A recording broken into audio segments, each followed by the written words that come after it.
এই অঙ্কটা প্রাইমারিতে 2012 সালে আসছে। তো এই টাইপের অঙ্ক কিন্তু প্রাইমারিতে আসেই, ভগ্নাংশ টাইপের গুণ একটা আসবেই। তো এই টাইপের অঙ্কগুলো আমরা প্রশ্ন দেখে অ্যান্সার বলে দিতে পারি। এখন কিভাবে করব এই টাইপের অঙ্কগুলো দেখেন আমরা কিভাবে করি। প্রথমে আমরা সংখ্যাগুলো গুণ করব।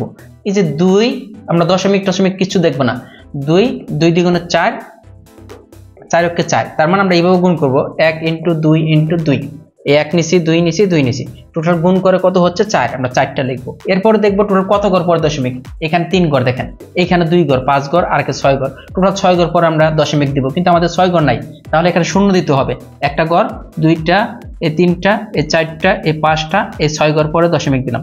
সেম ভাবে নিচে দেখেন এই সংখ্যা দুইটা জাস্ট গুণ করব, 1 এবং 4 যদি আমরা গুণ করি তাহলে হচ্ছে 4।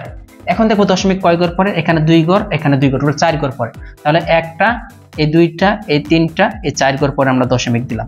এখন পরের লাইনটা কিভাবে করব এটা যদি একটু দেখেন, আমরা বরাবর দশমিক থেকে এই পর্যন্ত আমরা কেটে দিব, এইখানেও এই পর্যন্ত কেটে দিব। এইখানে টোটাল কয়টা ঘর আছিল, 6টা, এইখানে ঘর কয়টা, 4টা, তাহলে আমাদের এখানে 2টা ঘর কম আছে, 2টা ঘর আমরা এইদিকে দিয়ে দিব। এরপর আমাদের কত হচ্ছে 4/400, তাই না?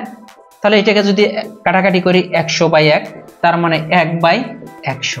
এখন 1/100 হলে অ্যান্সার কত হবে দেখেন, 2টা শূন্য আছে, দশমিক 2 ঘর পরে হবে, তার মানে 101। এটা কিন্তু অ্যান্সার। এই টাইপের যে কোনো অঙ্ক আসলে আপনি এইভাবে পারবেন।